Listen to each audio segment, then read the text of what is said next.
Preview. Every Saturday night, we bring you an inside look at the Ravens as they prepare for the upcoming season. And once the season kicks off, we'll have previews of every game. Less than 2 weeks now till the preseason opener, the Hall of Fame game in Canton, Ohio, against the Chicago Bears. Now, the Ravens had scheduled a stadium workout downtown tonight that was canceled due to rain and flood warnings in our area. Workouts will resume in Owings Mills tomorrow. They've had picture-perfect weather for the first 2 days of camp. But the rain that washed out the stadium event is in the forecast all this coming week, which could lead to some indoor workouts. Fans who have tickets to attend practices at the team facility might want to check the team website for daily updates on the status of those workouts. Now, this season, the Ravens are trying to snap a streak of 3 straight years failing to make the playoffs. In his annual press conference back in February, owner Steve Bisciotti said he was disappointed and embarrassed, and he admits he considered firing head coach John Harbaugh. But the owner did stop short of declaring this a make-or-break season for the coach. I'm not going to give a playoff or bust edict to you all or to my coach. He's under as much pressure probably than he's ever been in his life, and I expect him to keep his chin up and take his positivity and his talents and make the most of this season. There are varying reads about what's ahead. Harbaugh's under pressure, and no matter how you choose to describe it, this is a pivotal time in the Ravens' 23-year history. I spoke with Vinny Cerrato. You hear him on 105.7 The Fan Sports Radio. And I asked the former NFL general manager what he thinks is at stake for the Ravens in 2018. It's playoff or bust, Viv, to be totally honest. And I don't think they feel the pressure at all, watching them practice, watching the mini camps and everything. And I think one of the biggest reasons is Joe's healthy. It's the best I've seen him look since I've been coming out to practices. He looks confident, calm, cool. All right, but everyone wants to talk about Lamar Jackson, and Joe is already getting a little annoyed by the questions about Lamar Jackson. How does Lamar Jackson factor in? And I guess in the best case scenario, does he not factor at all? Well, I think he's definitely going to be in packages. He'll be in some packages during the games, and it's all going to be dependent on game plan. You know, whether he plays 2 plays, 3 plays, 5 plays, whatever it is. And maybe he doesn't throw in a game. You know, however they need him to win. Right now, they're going to win or lose because of Joe Flacco. You know what it's like. You've sat on the hot seat in the NFL. Who's on the hot seat right now for these Ravens? I'm talking about coach, quarterback, you name it. Well, I would say number one is Joe Flacco. You know, because Joe's basically playing for his career. If he plays poorly, they can release him after the season. Then you go with Lamar. If he plays great, then you've got decisions to make. If they don't have a winning record, then the coaches, you know, are on the hot seat. You know, and if you're a coach, you don't mind that. I mean, because you play to win anyhow. So if you win, you're a genius. That's what it was with me. If I won, if I was a genius. If we lost, I was an idiot. And that's football.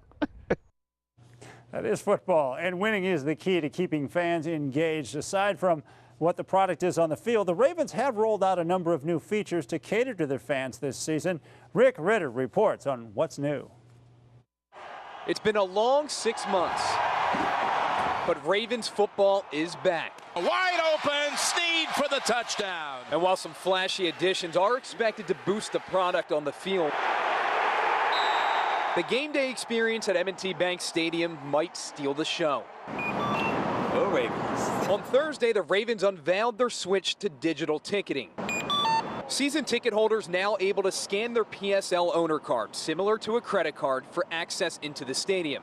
Others can simply access their tickets via their smartphone.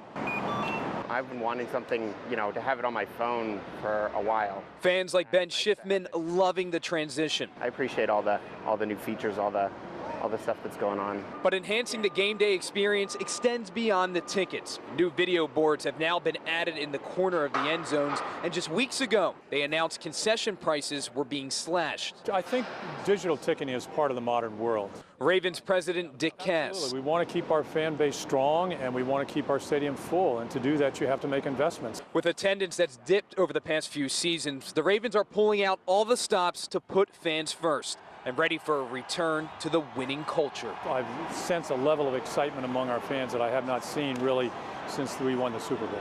The digital ticketing initiative is something NFL teams must implement by 2019. Also, another big addition at M&T Bank Stadium. The Ravens say they have overhauled their entire Wi-Fi system, something fans have been complaining about for years. Back to you. All right, thanks, Rick. And we take it back onto the field where the Ravens have put an emphasis on offense coming into the season. Coach John Harbaugh vows that it will be a run-based attack, even with all the changes to the passing game.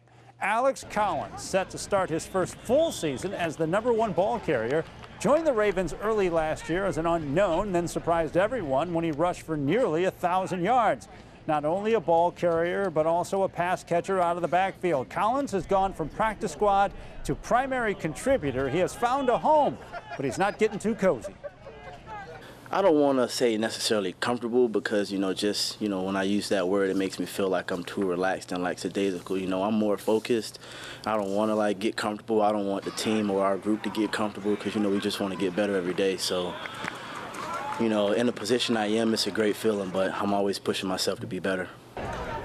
Running back Kenneth Dixon is back with the team after he missed last season with an injury. And when they're not on the practice field, you'll often see Ravens players around town doing work in the community. Ron Matz reports on a Ravens team effort to help the children of an East Baltimore neighborhood who need a place to play. All right, this has to go up. There's a lot of heavy lifting when you build a playground from scratch. It's been an empty lot. It was a parking space at one time. The Baltimore Ravens are changing that. That's first-round draft choice Lamar Jackson. 200 volunteers, including Ravens players, are transforming the site at the Douglas Homes. Orlando. Yeah. I'm Ron. Nice to meet you, Orlando. How you doing, man? I'm good. I'm good. Ron, man, get off the way. It's a hectic day, but the players are happy to be here. A lot. Obviously to get back to a city that, I'm basically born and raised, here, and understanding that, not everyone is as fortunate as others. I know, right? First-round Ravens draft choice Hayden Hurst is painting. I'm really enjoying this. I've never done anything quite like this, community service-wise. So to get out here and put something up for the children of Baltimore, I think is going to be great. The Ravens are partnering with Kaboom, which builds playgrounds across the country. We love coming time and time again to work with Baltimore in order to bring playgrounds. We're building several more in 2018 and in the years to come as well. The construction of this playground in its entirety is taking just 6 hours. It is outstanding. It shows people in public housing that the community cares, that the Raven cares. In East Baltimore, Ron Matz reporting for WJZ. The playground fully funded by the Ravens Foundation. That's it for our Purple Preview. I'm Mark Viviano. You have a great night.